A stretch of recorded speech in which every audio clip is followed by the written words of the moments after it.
Hey, how's everybody doing? Welcome back to that Podcast. Yeah, I know it's 4.3, it's 480p. My laptop's down, so I'm having to film with this camera instead of my other one because I can't.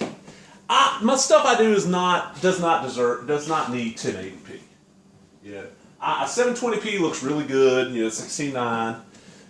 But the film I'm filming, it don't need 1080p, so I film it in 1080p, 16:9, and then I use Handbrake to knock it down to 720. Just because my internet out here is slow. And honestly, I use a lot of our internet speed watching TV. I stream almost everything now. Stream or DVD. I don't have cable or satellite or even an antenna, or even though I can pick up the local PBS with an antenna. So, and our internet's so slow that a 1080p video, a 5-minute 1080p video, I actually timed it out one time. 5 minutes. Video footage in 1080p takes 3 hours to upload. Our download speed's pretty good. Our upload speed ain't great. So until I can get my laptop back, which is off at the shop being repaired, I should have it back within a week or so. You're going to see a lot of this. Thankfully, I do film in advance. So probably by the time this video pops up, I'll have the laptop back. But you'll see some videos that look a little like ass. I apologize. And also, I don't have my lighting set up exactly perfectly for this one. But hey, I got my mount. Alright, board games. Y'all know I love board games. Until the pandemic hit, we were having board game night at least once a month with some friends. We discovered all kinds of cool games. So anytime I find a board game for cheap, I pick it up. We add it to the pile. This one here, whoo, baby. I found this dirt cheap. This is the Star Wars Escape from Death Star game. And I picked it up because you can see right there, it's been open already. Actually, this video was filmed already. And I said, hey, it was on my laptop. I hadn't uploaded yet. And I don't know if they're going to have to wipe my hard drive on my laptop or not to get it repaired. So I'm refilming. Let's see, I think this is a recreation of an old game. I remember seeing something like this. You got Luke, you got Leia, Han, Chewie, Darth, Stormtrooper, R2-D2, and C-3PO. So let's open this sumbitch up.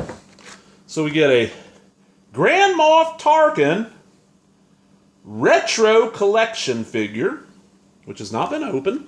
I have somewhere the first Grand Moff Tarkin they released. The Star Wars Retro Collection inspired, that was the Power of the Force 90s one.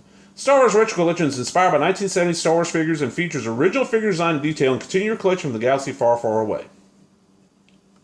And they show them they got Grand Moff, Han Solo, Chewbacca, Princess Leia Organa, Luke Skywalker, Darth Vader, and Stormtrooper. Haven't opened them up yet. Move that box top. We got our board here. And this actually ends up being, it's a pretty cool little game from what I saw. And there it is. There's the board. And I like this. You got a spinner. We got cards. Structure sheet. We got little pieces and little stands so you make all the characters. Han and Leia, Luke and Leia, and Han and Chewie. And it don't look like a bad little game. And this was inexpensive. This was like $4 or $5 dirt cheap. Which, it's dirt cheap. They're going to be inexpensive. But I mostly picked it up because I wanted this Grand Moff Tarkin. Even as a kid, I'm like, why don't they make a Grand Moff Tarkin figure, He was bad. He was Vader's boss in that original film. They never did make it, so when they made one. And the thing about it is, okay, I paid less for this board game with this Tarkin figure than I did for the Tarkin figure when it came out in the 90s. Because I can remember that figure got released. I was hitting the local, we had, within driving distance, like 3 Walmarts. I was hitting every one of them on my lunch break, except for New Comic Day. On the New Comic Day lunch break, I went to the comic shop and got my comics and sat there and read them, Preacher's out. I was hitting all of them until I finally found one. And I paid probably about $7. $7 to $8. And then when I found one, there was 5 of them. And I knew it was not easy to find. People wanted them. I was not an asshole. I bought one for myself. I bought a second one to resell, and I left the rest on the shelf. Let somebody else find them. That's about the way I am with toys and collectibles, Yeah. In a big box store, I'm not going to pick it clean. I've never been like that, Unless it's something that's like outrageously valuable. Like, if I see a figure, I know that thing's going for like $50, $60 and they got 4 of them, I might buy it. But I'm not going to also ask for $50, $60. Perfect example. Give you a perfect example of this. Back in the day, and y'all are in comics, when I'm talking about Razor, the London Night Studios Bad Girl comic that became hot in the mid '90s. Right before the Bad Girl craze started, I was at a local mall doing a little bit of shopping, and it was like early July, maybe mid July. My aunt, who's now passed, he gave me like $30 for my birthday. So I'm in the mall and I'm walking around, and they're having a little collectible store show in the mall. Guy had a bunch of long boxes. I'm like, what's the price? He goes, oh, they're 50 cents a piece, but if you buy a bunch, I'll charge you 10 cents a comic. I'll start digging through his boxes, and I found, I can't remember anymore, it was 25 or 30 copies of Razor #1. He just like bought heavy in it, and people forget, like, Lady Death #1, when it came out, it didn't sell worth the shit. Bloodfire sold good. That's why Lady Death went up. Well, Razor didn't sell worth the shit until like 4 months in, and all of a sudden everybody's wanting them. So I bought all his copies. And this is a book where, I go get the new Wizard and, look at the price tag. I'm like, ooh, it's a $6 comic. I paid 10 cents, I can sell them for, $5, make a good profit.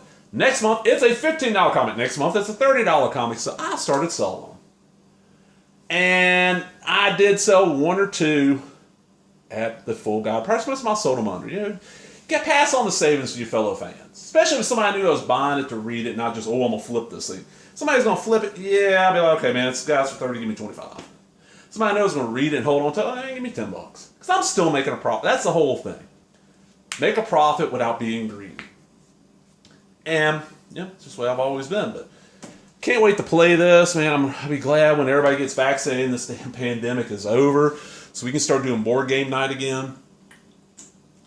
It's a blast. It's some friends of mine that are a couple.